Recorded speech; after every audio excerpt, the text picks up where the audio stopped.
अस्सलाम वालेकुम वरहमतुल्लाहि वबरकातुहू। मैं डॉक्टर नाज़िया आज इस चीज़ की अवेयरनेस दिलाना चाहती हूँ कि डिप्रेशन क्या होती है और उसमें जो जैसे मेजर डिप्रेसिव डिसऑर्डर जो है, जो रियल डिप्रेशन जिसको कहते हैं, तो वो क्या होती है और DSM-5 जो है उसमें इसके बारे में क्या कहा जाता है।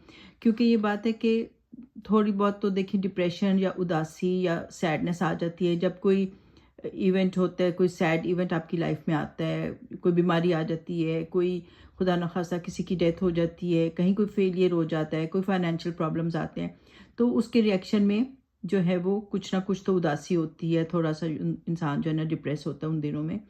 लेकिन ये जो है लाइक रियल अंदरूनी जैसे डिप्रेशन होती है, तो उसमें क्या होता है? जब इंसान के अंदर जो है ना अंदरूनी डिप्रेशन होती है, अंदरूनी एक उदासी सी छा जाती है, तो उसमें क्या होता है? तो सबसे इम्पोर्टेंट बात होती है कि उसमें जो है वो डिप्रेस्ड मूड होता है। मूड जो है वो बहुत डिप्रेस होता है और फेस के ऊपर भी वो आ जाता है। यानी कि वो मुस्कुराता नहीं है बंदा और बहुत उदास नज़र आता है, सैड नज़र आता है। तो ये बहुत वाज़ेह होता है। हर कोई नोट करता है कि आप उदास हो, आपको किसी बात पे हँसी नहीं आती, किसी बात के ऊपर जो आपको वो नहीं आता खुशी नहीं होती है। दूसरा क्या पॉइंट है इम्पोर्टेंट कि लॉस ऑफ इंटरेस्ट होता है। कोई दिलचस्पी जो है उसको जिनको पहले एन्जॉय करता था, कहीं बाहर खाने खाने जाते थे या फिर ये कि कोई गेम्स एन्जॉय करते थे, कोई शो एन्जॉय करते थे, तो अभी जो होता है उनका बिल्कुल लॉस ऑफ इंटरेस्ट हो जाता है। लाइफ में कोई दिलचस्पी नहीं रहती। बस उनको होता है चुप करके बैठे रहो, बस किसी कोने में बैठे रहो और बस कुछ सोचते रहो, कहीं खलाओं में घूरते रहो। और वो जो है किसी भी चीज़ में पार्टिसिपेट भी नहीं करना चाहते और वो जो है किसी चीज़ में इंटरेस्ट नहीं लेते। तो ये चीज़ भी बहुत ज़्यादा जो है ना ऑब्वियस होती है। इन दोनों में से एक चीज़ होना बहुत ज़रूरी है अगर आपने उसको डिप्रेशन या मेजर डिप्रेसिव डिसऑर्डर का अगर मतलब डायग्नोज करना है, तो वन ऑफ द टू जो है वो होनी ज़रूरी है। तीसरी होती है कि उनके अंदर एपेटाइट चेंज होती है। भूख जो है या तो कम हो जाती है या फिर ज़्यादा हो जाती है। तो इसमें भी जो है इनके अंदर एक चेंज आ जाता है। या तो वज़न कम होने लगता है या फिर वज़न जो है वो बढ़ जाता है। तो दोनों तरफ जा सकते हैं। सेम विद नींद के साथ भी स्लीप डिस्टर्बेंस हो जाती है, कम भी हो सकती है और ज़्यादा भी हो सकती है। तो ये दोनों चीज़ें जो हैं वो किसी तरफ भी जा सकती हैं।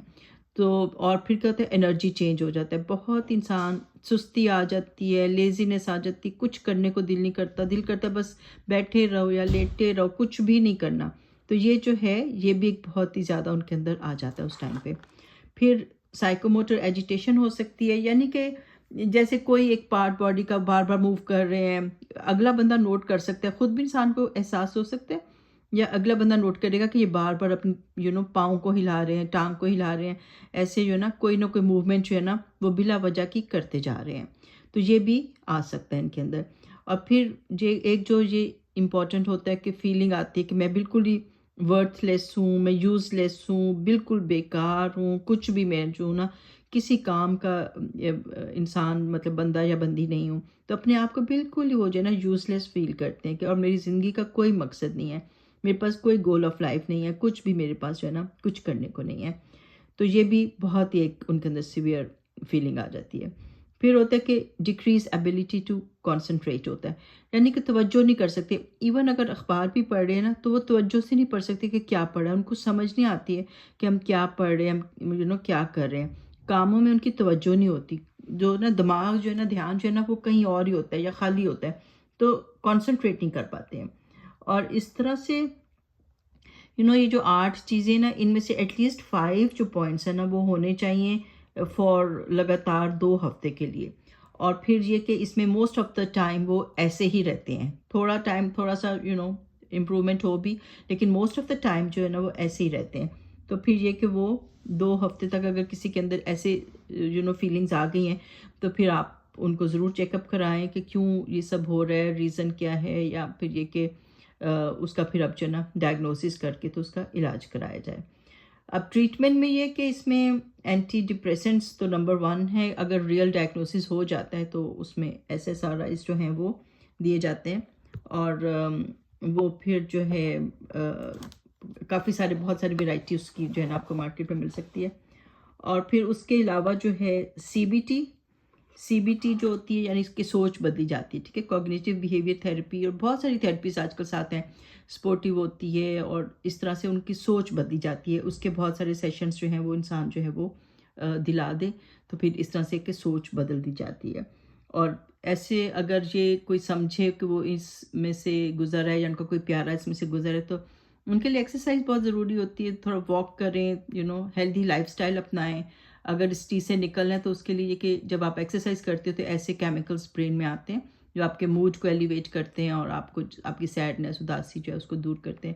تو انسان کو چاہیے کہ وہ اس میں سے اپنی تھوڑا سا ول پاور لے اور جو ان کے پیارے قریب کے ہیں وہ ان کو موٹیویٹ کریں اور ان کا جو ہے ان کو تھوڑا ایکسرسائز کی طرف لے کر آئیں، واک کی طرف لے کر آئیں، پھر ان کو اچھا فوڈ جو ہے نا، پھل فروٹ اور یو نو میٹھے کم اور ہیلدی فوڈ زیادہ ان کو کھلائیں، پھل فروٹ وغیرہ کھلائیں اور ان سے جو ہے نا اس طرح سے ٹائم دیں، ان سے باتیں کریں، ان کے اندر سے چیزیں نکالیں، کون سی باتیں ان کو اداس کر رہی ہیں، پاسٹ کی کون سی باتیں، کیونکہ قرآن میں بھی آتا ہے نا تو اس میں یہی ہے کہ اس سے ہمیں یہی ملتا ہے کہ وہ جو ہے پاسٹ کو سن کے نا انسان جو ہے نا وہ بہت اداس ہوتا ہے۔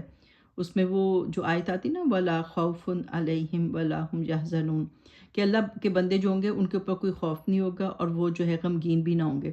تو غم جو ہوتا ہے یوزلی پاسٹ کا ہوتا ہے، پاسٹ میں کچھ ایسے ایونٹس ہوتے ہیں کہ انسان جو ہے نا ان کا بھی سوچ سوچ کے جو ہے نا اداس رہتا ہے اور ڈپریشن میں چلا جاتا ہے۔ اب پاسٹ کو تو دیکھیں یو کی ناٹ چینج اٹ، یہ بات آپ ہمیشہ یاد رکھیں، پاسٹ میں جو ہو گیا سو ہو گیا، اب آپ اس کو چینج نہیں کر سکتے۔ اب پریزنٹ آپ کا اچھا ہے، اچھے پریزنٹ کو دیکھو، فیوچر کو دیکھو۔ اب جو وقت آپ کا پیچھے اگر کچھ کانفلکٹس میں اور کچھ نیگیٹیوٹی میں اگر ویسٹ ہو گیا، اب آپ اس کو چینج نہیں کر سکتے، تو اب بار بار پاسٹ میں مت جائیں، پاسٹ میں جانے سے کوئی فائدہ نہیں ہوگا، سیم چیزیں آپ کو بار بار ملیں گی اور آپ جو ہے اس کو چینج بھی نہیں کر سکتے۔ تو جسٹ موو فارورڈ، لائف میں آپ آگے بڑھو اور یہ کہ انشاءاللہ you can do wonders in your present and future. اپنے پریزنٹ اور فیوچر کو خراب نہیں کریں۔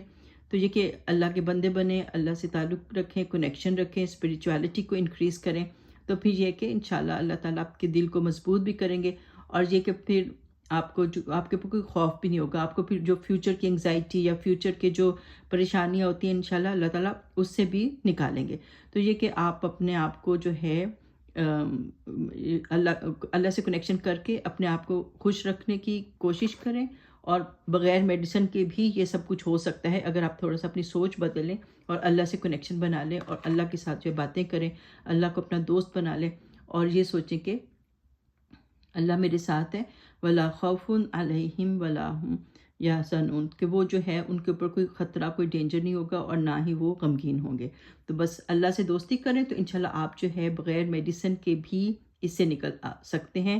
سوچ بدلیں اور یہ کہ تھوڑا سا ایکسرسائز کریں اور اچھا فوڈ انٹیک کریں۔ تو انشاءاللہ آل دا بیسٹ۔ اگر کوئی کویسچن ہو تو آپ مجھ سے پوچھ سکتے ہیں، تو پھر میں اپنا نمبر اس میں ڈال دوں گی۔ تو انشاءاللہ پھر see you in the next video. Allah حافظ، ٹیک کیئر۔